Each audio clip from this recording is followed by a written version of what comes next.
Look at this question. Host specific route has a subnet mask of dash in the routing table. So in the routing table, sometimes you might have a route only to a specific host in case if that host is having a point-to-point connection, which means if you have a router like this and if a host is directly connected, then you could say that this route is specific to this host. Then in order to put that, what you write in this routing table is, let us say this is a host A with IP address IA. Then we are going to say that destination IP address is IA directly. Instead of putting any network ID, we are going to put the IP address of the destination, and then we are going to put all ones, this one 255.255.255.255, which means if I have all ones here, then if any destination packet is taken, any packet is taken, and if the destination IP address is ANDed with all ones, if it matches with this IP address, then I am going to use this interface A. So when a host is directly connected to a router, in order to see that a packet which has to be sent to this IP address will only be forwarded on that particular interface, we are going to have host specific route, and the host specific route is specified by all ones in the routing table. That is the subnet mask which is used for host specific route. What about this default route, right? And what about this? This is the default for class A, and it is not actually a network mask. Network mask has to be a contiguous row of ones followed by zeros. Default route has a subnet mask of dash in the routing table. You know what a default mask is, right? So if there is no match with anything, we are going to use this.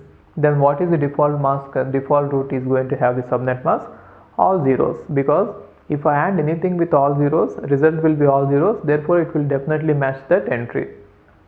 You please refer to the routing table topic for this. Now default route can be described as, so what do you understand from the default route? One is destination value of 0.0. in the routing table, which means in the default route entry everything will be zeros, the destination as well as subnet mask.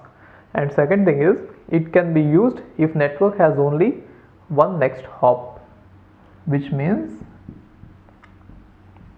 if this is the case, there is no other thing connected to this router, if it is the only next hop we have, then we are going to use always the default mask, which means if there is only one way out, then we are not going to think about which way to send the packet. Simply send all the packets through that. If every packet has to match that route, put all zeros. So I take any packet destination IP address and it with zeros, the result will be zeros.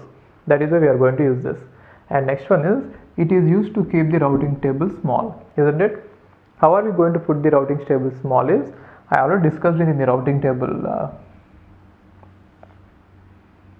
So how are you going to put this one small is, we are going to write only about few networks which we know, and then for all the networks which we don't know, default is going to take care of it.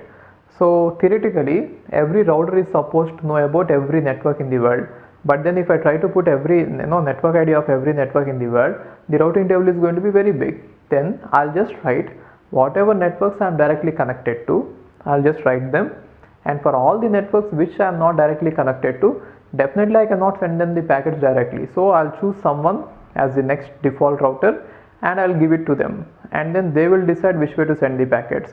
Therefore, by using this default route, the size of the routing table can be kept small. How?